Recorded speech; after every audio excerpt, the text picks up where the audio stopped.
Okay, welcome back to the concept check, and hopefully you still have that sitting out in front of you. It's going to be especially necessary as we're working on this fourth problem because this is a matching problem and we needed to match the correct equation with the correct graph. And there's a couple strategies that we could use to help us out here.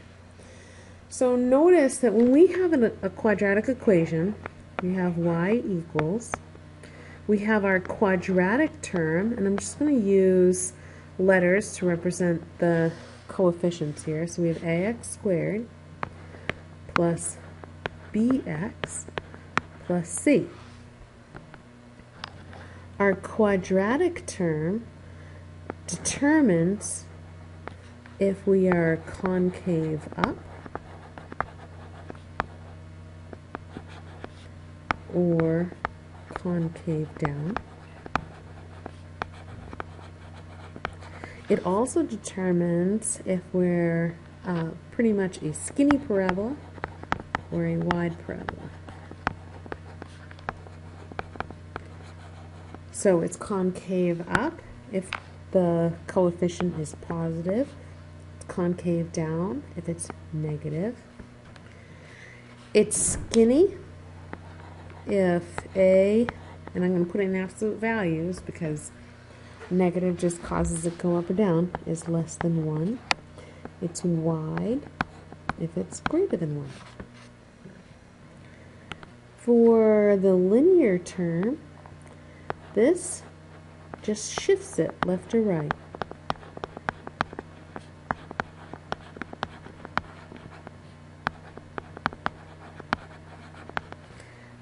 And for our constant term, and I'm going to kind of go up here with this one, this shifts it up or down.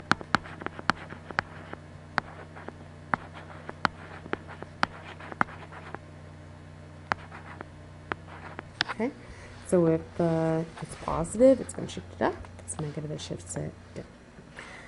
So if we look at each of these individually, we can tell a couple things ahead of time and hopefully cancel out some answers. So at this first one, we have a negative x squared. So I know that it's going to be concave down, concave down. And then I also notice that I don't have a linear term, so it's not going to be shifted left or right. It's going to be centered right on the y-axis. However, it has a y-intercept of a positive 4, so it's going to be up 4. So looking at all my graphs, I want something that's concave down, centered on the y-axis, and that's shifted up 4. So the first one is not it because it's concave up. This one, the one to the right here, is concave up.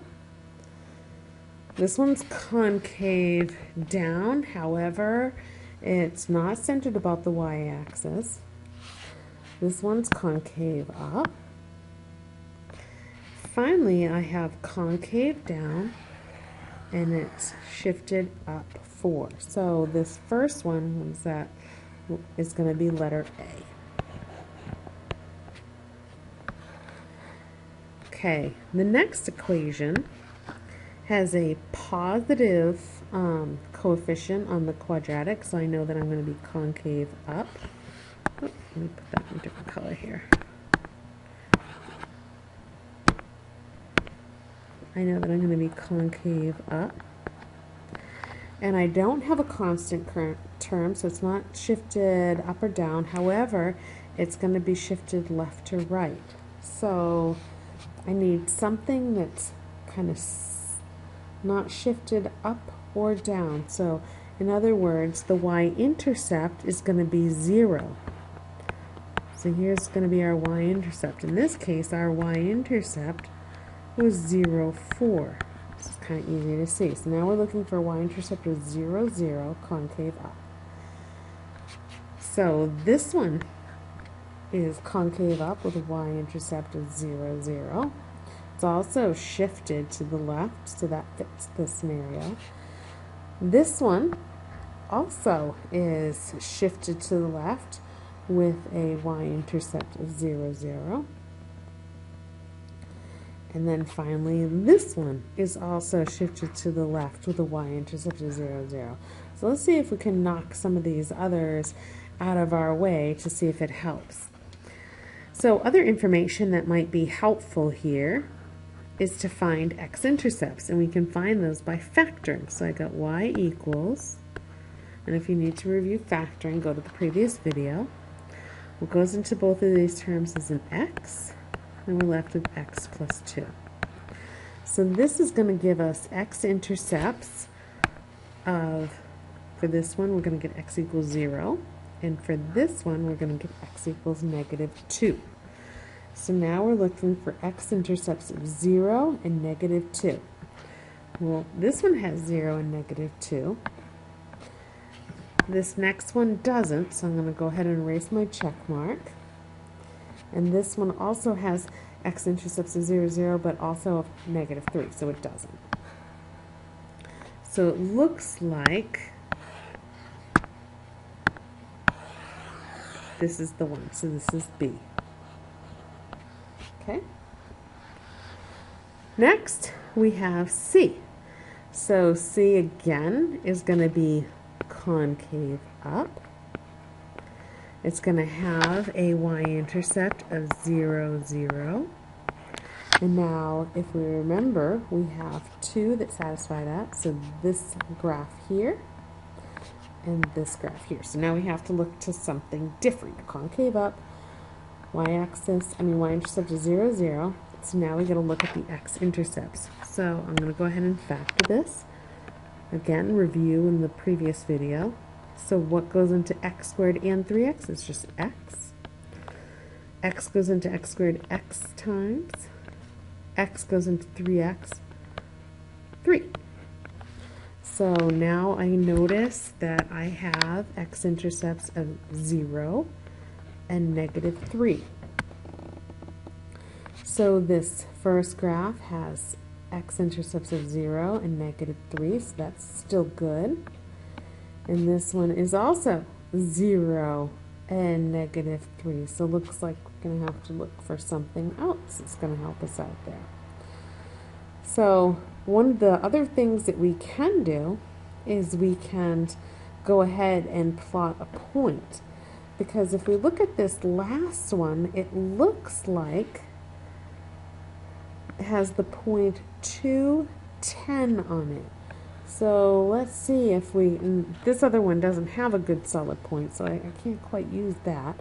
But let's see if we go ahead and put a 2 in, if we get a 10 out.